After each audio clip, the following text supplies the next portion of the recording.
जय हिंद फ्रेंड्स। तो हम पढ़ते थे धीर सिंह धाबई की शिक्षा मनोज्ञान की बुक, और धीर सिंह धाबई की शिक्षा मनोज्ञान की इस बुक में आज हम अभिप्रेरणा चैप्टर को कवर करेंगे। इसके साथ साथ हम विकास चैप्टर को भी अच्छे से कवर करेंगे। तो आज के सेशन में हम अभिप्रेरणा और विकास को रिवाइज करने वाले हैं। इससे पहले वाले सेशन में हम अभिप्रेरणा विकास को डिटेल से पढ़ चुके हैं। तो अभिप्रेरणा में क्या क्या देखने वाले? अभिप्रेरणा में हम अभिप्रेरणा के प्रकार हैं, परिभाषाएं, तत्व हैं और अभिप्रेरणा के सिद्धांत वगैरह हो जाते हैं, और अभिप्रेरणा से जुड़ी कुछ अन्य बातों को कवर करने वाले। वहीं विकास में हम अलग अलग तरीके के विकास को पढ़ेंगे, जैसे शारीरिक मानसिक विकास हो जाता है, संवेगात्मक विकास हो जाता है, नैतिक विकास हो जाता है, भाषा विकास हो जाता है, वृद्धि विकास में क्या अंतर पाया जाता है, इन सारे बिंदुओं को कवर करने वाले। तो देख लेते हैं फटाफट से हम कि वृद्धि और विकास में क्या कवर करने वाले आज के सेशन में। तो आज की इस सेशन में हम वृद्धि अभिप्रेरणा और विकास में क्या कवर करने वाले हैं। तो अभिप्रेरणा में क्या कवर करेंगे और विकास में क्या कवर करेंगे। तो अभिप्रेरणा पढ़ेंगे सबसे पहले अपन, देन हम पढ़ेंगे विकास। तो अभिप्रेरणा विकास में क्या क्या जानेंगे। देखो अभिप्रेरणा के इस टॉपिक में कुछ अभिप्रेरणा की परिभाषा वगैरह, देन अभिप्रेरणा के प्रकार वगैरह, देन अभिप्रेरणा के तत्व वगैरह, देन इसके बाद हम अभिप्रेरणा के सिद्धांत के बारे में जानेंगे, और इसके बाद अभिप्रेरणा से जुड़ी हुई कुछ विशेष बातें हैं या अन्य फैक्ट हैं उनके बारे में जानेंगे, विशेष तथ्यों के बारे में जानेंगे। वहीं विकास में क्या क्या कवर करने वाले? विकास में गांव विकास को कवर करेंगे, मानसिक विकास को कवर करेंगे, शारीरिक विकास को कवर करेंगे, वहीं संवेगात्मक विकास को कवर करेंगे, नैतिक विकास को कवर करेंगे, भाषा विकास को कवर करेंगे। वृद्धि और विकास में क्या अंतर पाया जाता है ये भी देखने वाले हैं। वृद्धि वर्सेस विकास में क्या, वृद्धि और विकास में क्या अंतर होता है, इसको भी अपन कवर करेंगे। ठीक है, तो देखो अभिप्रेरणा की परिभाषा क्या होती है, अभिप्रेरणा क्या होती है। इसके लिए महोदय के द्वारा कहा जाता है कि अभिप्रेरणा वो वस्तु तो क्या, अभिप्रेरणा वो भाव है जो आपको किसी भी कार्य को करने के लिए मोटिवेट करे, है ना। लेकिन इसके के शब्दों में तो कुछ इस तरीके से कहा गया है कि अभिप्रेरणा एक राजमार्ग होती है, आपको काम करने के लिए मोटिवेट करती है। अभिप्रेरणा को आंतरिक शक्ति भी कहा गया है, और अभिप्रेरणा को कुछ इस तरीके से भी डिफाइन किया जा सकता है कि अभिप्रेरणा किसी भी कार्य को जारी रखने, किसी कार्य को प्रारंभ करने, जारी रखने और उसको कंटिन्यू करने में हमारी मदद करती है। अभिप्रेरणा के प्रकार कितने होते हैं? देखो अभिप्रेरणा दो तरीके की हो सकती है, एक तो आंतरिक अभिप्रेरणा हो सकती है, बाह्य अभिप्रेरणा हो सकती है। आंतरिक अभिप्रेरणा जो आपको इंटरनली मोटिवेट करे, बाह्य अभिप्रेरणा जो आपको बाहरी तौर पर मोटिवेट करे। वही अभिप्रेरणा के तत्व कितने हो जाते हैं? अभिप्रेरणा के तत्वों में 3 तत्व आ जाते हैं, जैसे कि आवश्यकता है, चालक है, प्रोत्साहन वगैरह। आवश्यकता किसी चीज की कमी आती आ जाती है, चालक जो उनको किसी कार्य को करने के लिए मजबूर तो नहीं करेंगे, किसी कार्य को करने के लिए अंदर से मोटिवेट करे। और वही प्रोत्साहन जो हमारे चालक को रिड्यूस कर दे, जैसे कि भोजन वगैरह। भूख लगी है तो भोजन चालक को रिड्यूस कर देगा, भूख नामक चालक को खाना रिड्यूस कर देगा, भोजन रिड्यूस कर देगा। वही सिद्धांत, देखो सिद्धांत में एक मैस्लो का सिद्धांत आता है जो लगभग 5 स्टेप बताता है अभिप्रेरणा, जिसमें सबसे पहले आपकी शारीरिक आवश्यकता थी, फिर सुरक्षा की आवश्यकता आ जाती है, उसके बाद परिवार वगैरह की आवश्यकता, फिर सम्मान वगैरह, नौकरी वगैरह, और लास्ट में कुछ आत्मसिद्धि की आवश्यकता वगैरह आ जाती है। अब थोड़ा सा विकास के बारे में देख लेते हैं। देखो विकास में को क्या क्या कवर करना है। विकास में गांव विकास के बारे में पढ़ेंगे, इस बुक में जितना गिवन है वो सब देख लेते हैं।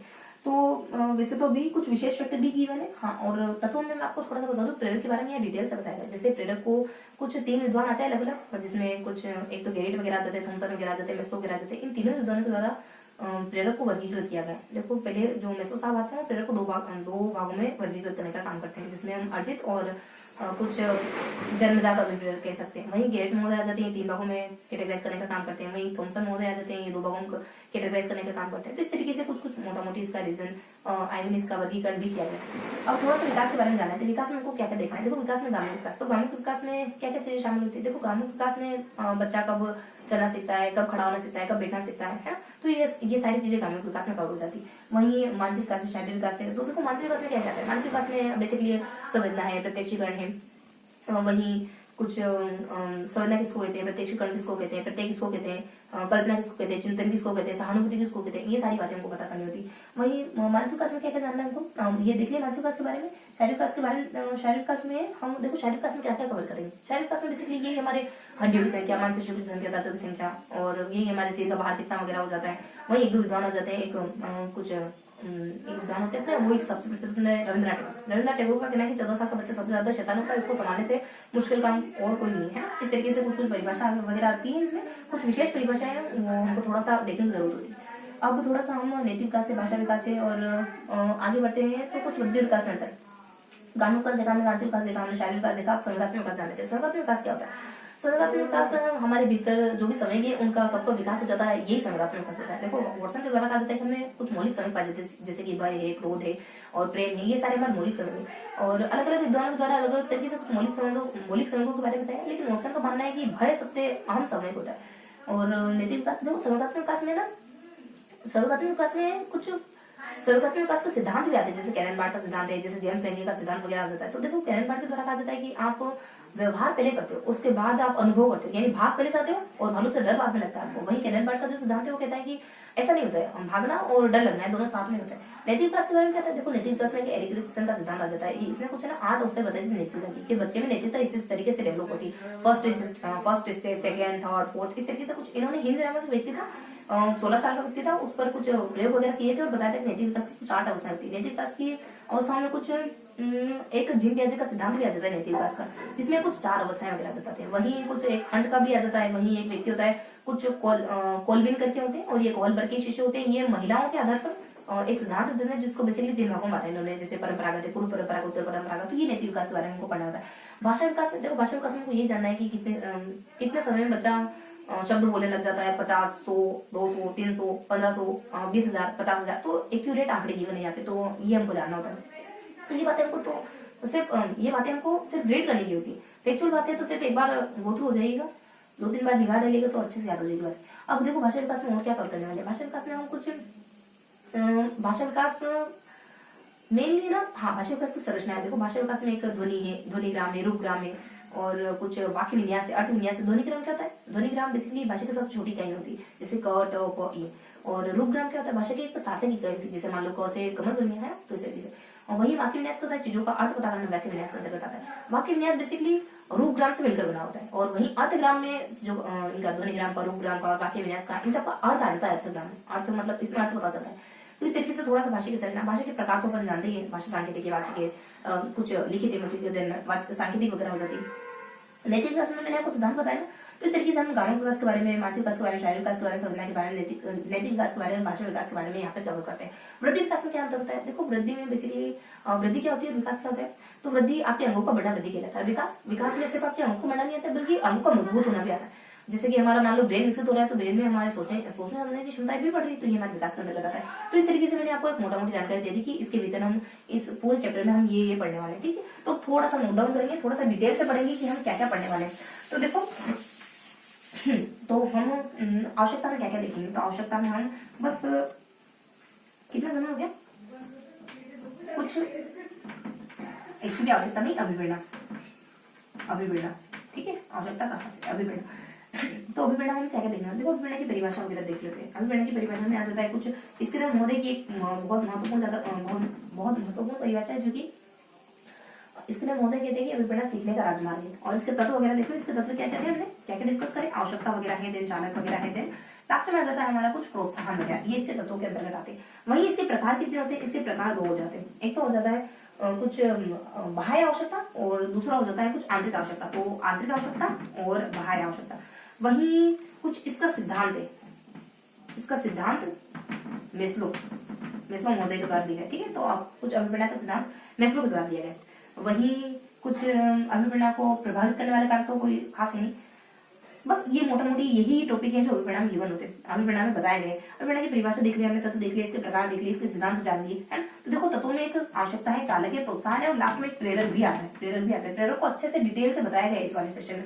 क्या क्या पढ़ना है प्रेरक में? देखो प्रेरक में कुछ 3 विद्वानों ने प्रेरक को क्लासीफाई करा है। यहाँ पे एक मेस्लो साहब ने करा है, वही एक थॉमसन ने करा है, वही गेरेट ने करा है, कुछ गेरेट महोदय के द्वारा करा गया। इनके द्वारा 2 प्रकार बताए, इन्होंने कुछ 2 प्रकार बताए और इन्होंने कुछ 3 प्रकार बताए। वही इन्होंने कुछ अर्जित कहा है, कुछ जन्मजात कहा है, इन्होंने कृत्रिम कहा है, स्वाभाविक कहा है, इन्होंने कुछ अर्जित, कृत्रिम और कुछ एक और पहलू जोड़ा है इन्होंने सामाजिक करके। बाकी तो थॉमसन का ही कॉपी पेस्ट करा है, कृत्रिम और स्वाभाविक, और लास्ट में कुछ तीसरा प्रकार कुछ सामाजिक करके इन्होंने जोड़ा है। तो इस तरीके से हमने अभिप्रेरणा के बारे में कुछ मोटा मोटी जानकारी ली और यही सारी बातें धीर सिंह नरवे की बुक में गिवन है, जो कि इंपोर्टेंट बुक है, साइकोलॉजी में अच्छी बुक मानी जाती है। अब देखेंगे थोड़ा सा अपन नेक्स्ट कवर करने वाले हैं हम विकास को। देखो विकास में हमको क्या क्या जानना है, विकास में हमको क्या क्या पढ़ना है एक्चुअली। तो विकास में हम अलग अलग तरीके के विकास को देख लेते हैं। तो सबसे पहले हमारा जाता है शारीरिक विकास, देन फिर मानसिक विकास, देन शारीरिक मानसिक विकास हो जाता है, देन संवेगात्मक विकास भी आता है ना, देन नैतिक विकास भी आता है, और वहीं भाषा विकास भी कवर किया गया है, वहीं ग्रामक विकास भी कवर किया गया है। तो क्या क्या बताया गया इन विकास में? इनमें काफी कुछ गिवन है। जैसे शारीरिक विकास में आपके वही दांतों की संख्या है और हड्डियों की है, मांसपेशियों की है, वही कुछ दिल की धड़कनें कितनी होती है, और इस तरीके से कुछ फैक्ट पहले तो एक सारणी कवर की गई है और इसके साथ साथ कुछ कोटेशन कवर किए गए। जैसे रविंद्रनाथ टैगोर के द्वारा कहा जाता है कि 14 साल के बच्चे को संभालने से मुश्किल काम और कोई नहीं हो सकता।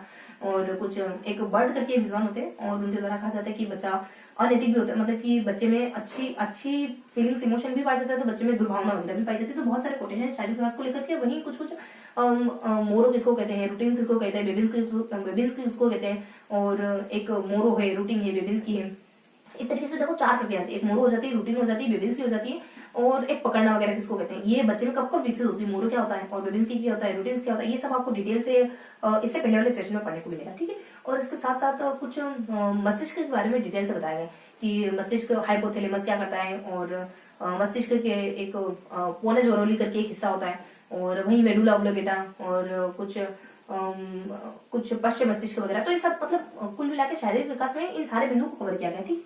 तो कुछ प्रतिवर्त क्रियाएं देखो, जो मोरो रूटीन्स बेबिन्स की बताया ना, प्रतिवर्त क्रियाएं होती है। जो सारणी बताई वो शारीरिक विकास के बारे में कुछ बेसिक इन्फॉर्मेशन है, और ये कुछ प्रतिवर्त क्रियाएं और मस्तिष्क के बारे में भी इन्फॉर्मेशन यहाँ पे गिवन है। इसके साथ साथ कुछ और भी बातें, बहुत सारी बातें कवर करी जाती है, और इसके साथ कुछ मानसिक विकास पे आ जाते हैं, ठीक है। तो यहाँ कुछ एक सारणी वगैरह गिवन है जो हमारे शारीरिक अंगों के बारे में बताती है ना, शारीरिक अंग वगैरह हो जाते हैं। वही प्रतिवर्त क्रियाओं के बारे में भी बताया गया है ना। वहीं मस्तिष्क के बारे में इन्फॉर्मेशन भी दी गई है यहाँ पे। उसके बाद मानसिक क्रियाओं के बारे में देखो थोड़ा सा। तो मानसिक क्रिया क्या कहते हैं, संवेदना है, प्रत्यक्षीकरण, कल्पना है, तर्क है, और देन चिंतन वगैरह हो जाता है, स्मृति वगैरह हो जाता है। ये सब क्या है, ये मानसिक क्रिया है, जैसे कि संवेदना है, देन प्रत्यक्षीकरण है, देन चिंतन है, देन कल्पना है, देन तर्क है, देन समस्या समाधान है, समस्या समाधान। तो इन सब के बारे में डिटेल से बता रहे। संवेदना क्या होती है, आप जब किसी चीज को टच करके, मतलब इन 5 ज्ञानेंद्र के द्वारा, जिस 5 ज्ञानेंद्र के द्वारा आप किसी वस्तु का ज्ञान लेते हो, उसी को संवेदना कहते हैं। ये ज्ञान की पहली सीढ़ी है। और प्रत्यक्षीकरण क्या होता है, प्रत्यक्षीकरण जब आप उसका डिटेल से ज्ञान लेते हो तो उसी को प्रत्यक्षीकरण कहा जाता है। ये ज्ञान का दूसरा स्टेप माना जाता है।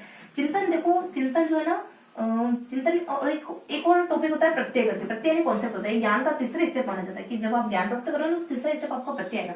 चिंतन किसको कहते हैं, चिंतन यानी कुछ हमारे हम वस्तुओं को देखते हैं, और देखने के बाद हम माइंड में जो प्रोसेस चलती है, हमारे किसी चीज को समझने की जो प्रोसेस चलती है, उसको चिंतन कहते हैं। चिंतन के प्रकार वगैरह, चिंतन कितने तरीके का हो सकता है, या तो आगमनात्मक, या तो कुछ देखो 2 तरीके हो सकता है, स्वलीय, यथार्थवादी। फिर उसको यथार्थवादी को भी बांट रखा है, यथार्थवादी को अपसारी, अभिसारी, या फिर आलोचनात्मक चिंतन में बांट सकते हैं। चिंतन के कुछ इस तरीके के प्रकार होते हैं, है ना। चिंतन की परिभाषा भी गिवन है। चिंतन के तत्व क्या होते हैं, जैसे कि तर्क है, समस्या समाधान, निर्णय है, और कुछ कल्पना वगैरह, ये सब चिंतन के प्रकार हो जाते हैं। वहीं अब देखेंगे, देखो कुछ संवेदना है, प्रत्यक्षीकरण, चिंतन है, कल्पना है, और कल्पना है ना।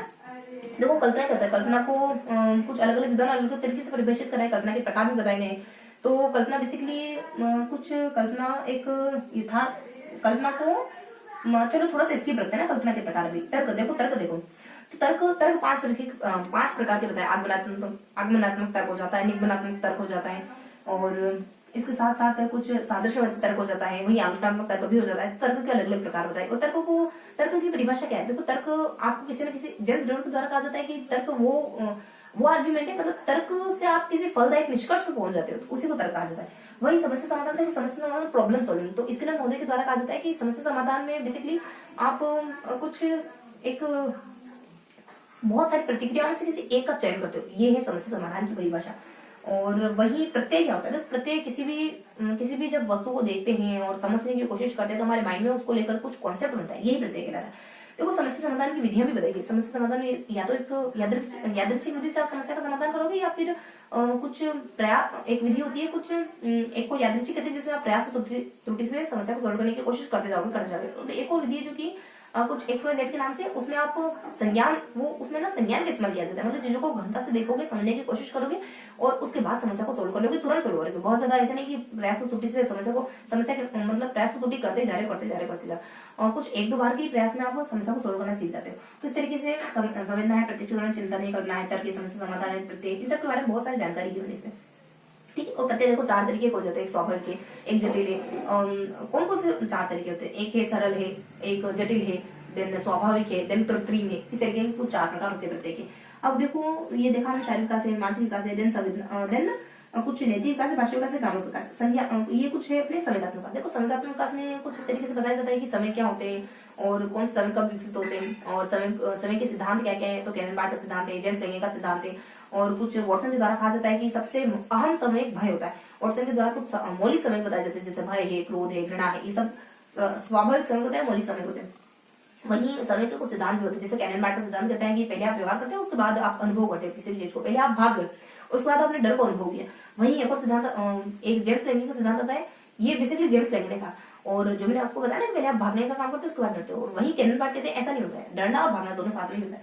नैतिक विकास में क्या क्या देखना है, देखो इसमें क्या देखना है हमको, कुछ सिद्धांतों को जानना है, कुछ सिद्धांतों को हमने पढ़ा था इसमें, और इसके साथ साथ हमने और क्या पढ़ा था, इसके साथ हमने और जानकारी कवर करी है, सिद्धांत हो गए और कुछ बस सिद्धांत ही देखिए मेजरली था हमने कि संवेगात्मक विकास के कुछ सिद्धांत होते हैं, और कुछ समय के बारे में कुछ XYZ हल्की हल्की सी बातें बताई, मतलब बहुत सामान्य सी विशेष बातें भी इसमें, सामान्य सी बातें भी की मैंने, कुछ कोटेशन वगैरह की मैंने। और उसके बाद नैतिक विकास में क्या क्या पढ़ना है, बेसिकली नैतिक विकास में हम नैतिक विकास के सिद्धांत को देखना है। देखो नैतिक विकास का सिद्धांत कोहलबर्ग के द्वारा दिया गया है। कोहलबर्ग ने 16 साल के एक बच्चे हिंज पर कुछ प्रयोग किया और ये बताया था कि 16 साल की जो अवस्था है वो नैतिक तर्कणा की अवस्था होती है। कुछ इन्होंने ना 3 अवस्थाएं बताई थी, 3 स्तर बताए थे, और हर एक स्तर को 2 पार्टीशन में बांटा था।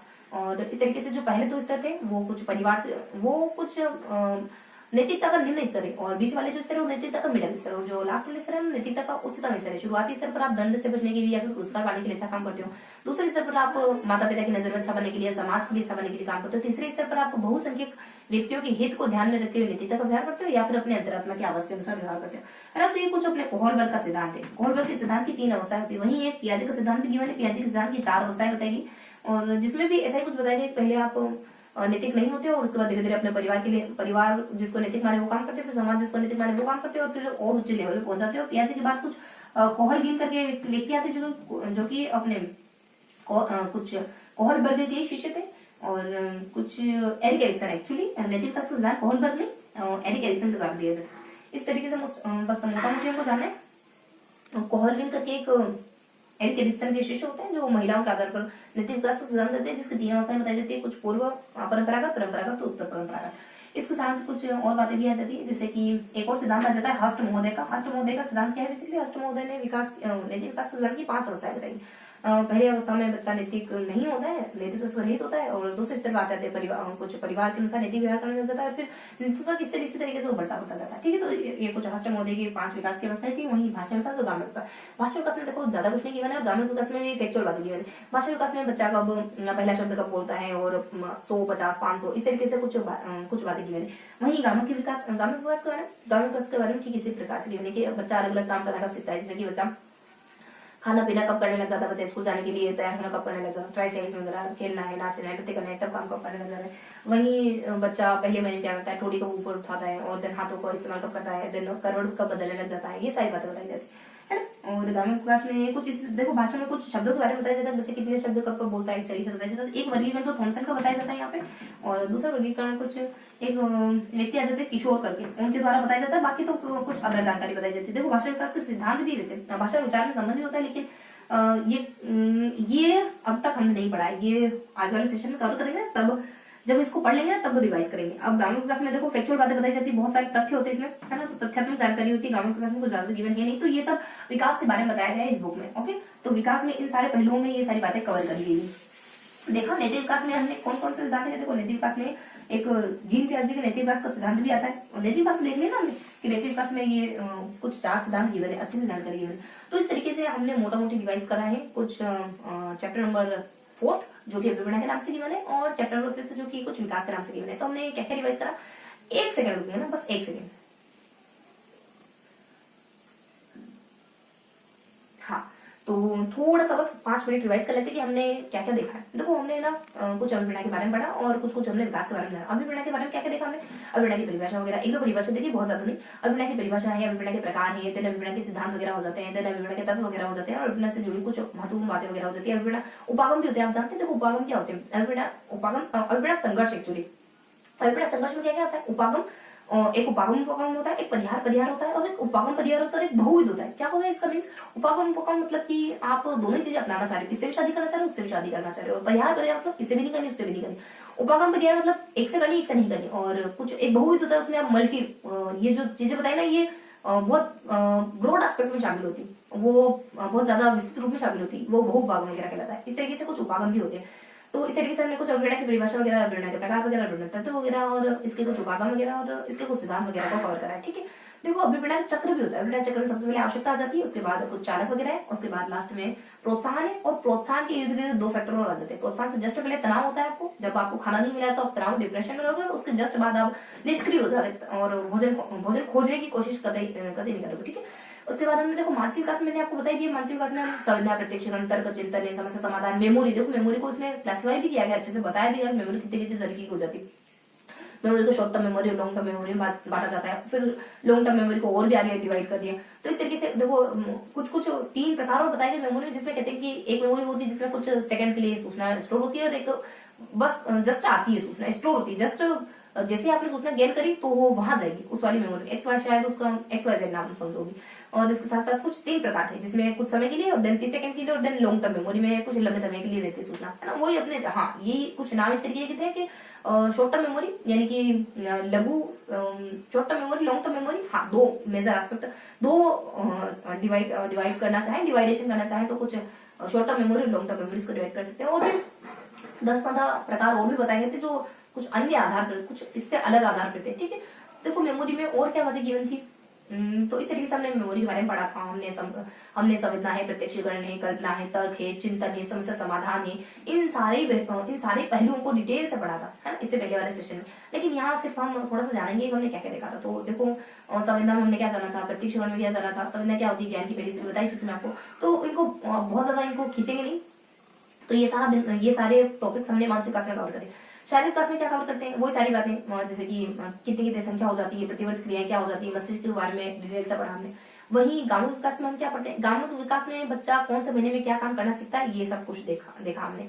और वही हम कुछ गांव विकास के बाद भाषा विकास में क्या कवर करते हैं, भाषा विकास में ठीक इसी बात की कवर करते हैं कि बच्चा एक्चुअली कितने महीने में पहला शब्द बोलता है, मतलब कौन सा महीने में पहला शब्द बोलता है, और अलग अलग महीनों में बच्चा कितने कितने शब्द बोलने लग जाता है। तो भाषा विकास में बहुत फैक्चुअल जानकारी थी, इसको देखने से कोई मतलब है नहीं, आप बस बुक को एक बार रीड करेंगे ना तो ये चीजें ऑटोमेटिक आपके माइंड में स्टोर हो जाएगी।